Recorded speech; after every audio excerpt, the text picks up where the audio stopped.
While we see potential near-term risk to equities, we continue to expect style rotations within the market in 2021, and with overweight small caps, which should benefit from a second-half recovery. Jill, I'm pleased to say, joins us right now. Jill, great to catch up, as always. I spoke to Savita last week, and we started by talking about just the year-end price target. So, Jill, it's probably beneficial to the audience to start there too. I imagine you're there in November coming up with the outlook for the back end of 2021, and 3,800 felt bullish at the time. And here we are, Jill, at 3,900. And I'm not here to criticise. This is a year-end call. We've still got 10, 11 months left, Jill. Just walk me through the thinking at the index level.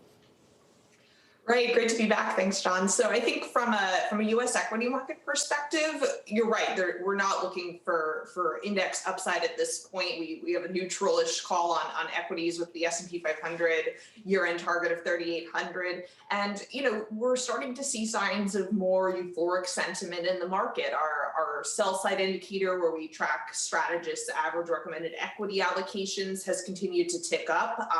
So we're getting closer and closer to a sell signal on that. We're seeing other signs of, more euphoric activity in the markets. Large caps that have been beating on earnings this quarter have not been outperforming. Last time you saw that was around the market peak at 2000. So a number of signs where we would expect that the S&P 500 is not going to end the year, higher than current levels. And we think that there's more money to be made playing style rotations within the market this year. Especially at the style in terms of value versus growth, and at the size in terms of small versus large level. So, Joe, you've nailed the small caps call. So let's sit on that. The story within the market, size and style. Let's sit on size just for a moment.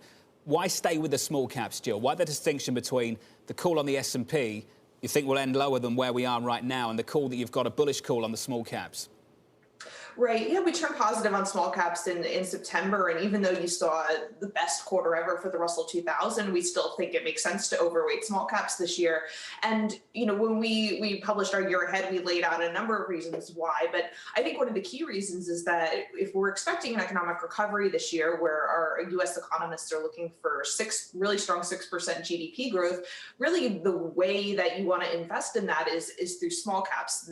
There's a lot of differences between the S&P 500 and the U.S. economy, and small caps are closer to what the makeup of the U.S. economy is in terms of benefiting more from services. There's a lot of pent-up demand for services spending, more domestic, obviously. And when we've seen cyclical recoveries like this, typically that's when you see small caps outperform large caps. So, the recent inflows and outperformance that we've seen has been strong, but that's against a context of, multiple years of underperformance and outflows from small caps. So we actually think this could not only be a good year for small caps, but potentially the start of a longer secular outperformance cycle. Small caps have been underperforming since 2013. Usually these small versus large cycles can last about a decade on average. And even though valuations across the size segments are expensive, small caps are trading at multi-decade lows relative to large caps. So could be supportive if you're a long-term investor for small caps over the next 10 years as well. So that's size. Talk to me about style. We're all quite familiar with the value growth tilt, the performance, the underperformance, the outperformance at the S&P 500 with the large caps, the mega caps, Jill. What's that look like in the Russell, in the small caps?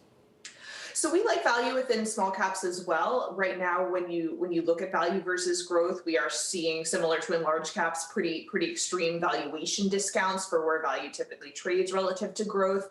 And if you think back to a number of months ago, a lot of the value-oriented sectors screened pretty poorly in our work. You weren't seeing the positive estimate revisions or the positive sentiment from fundamental analysts, but now that started to turn. So when we look at our work, we're actually seeing a lot of the value-oriented sectors within small caps, like financials and energy, screening very favorably now in our work.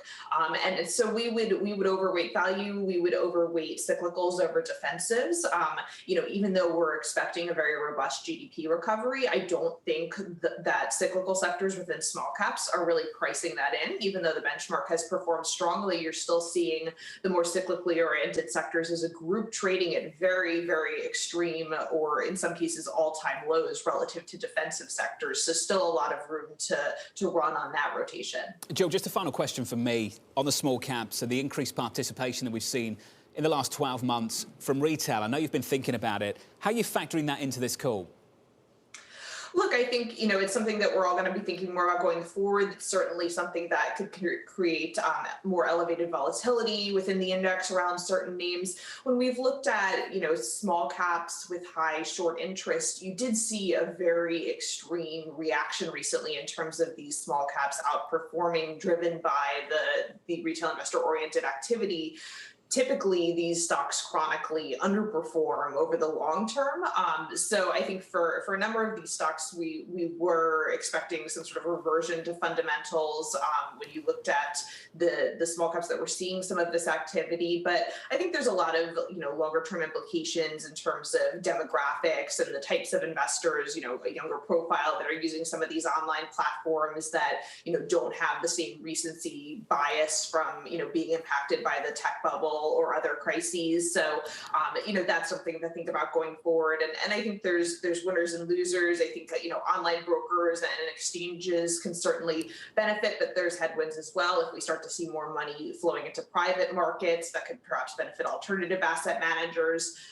There's regulatory risks. So certainly a number of avenues that the recent activity could have implications for.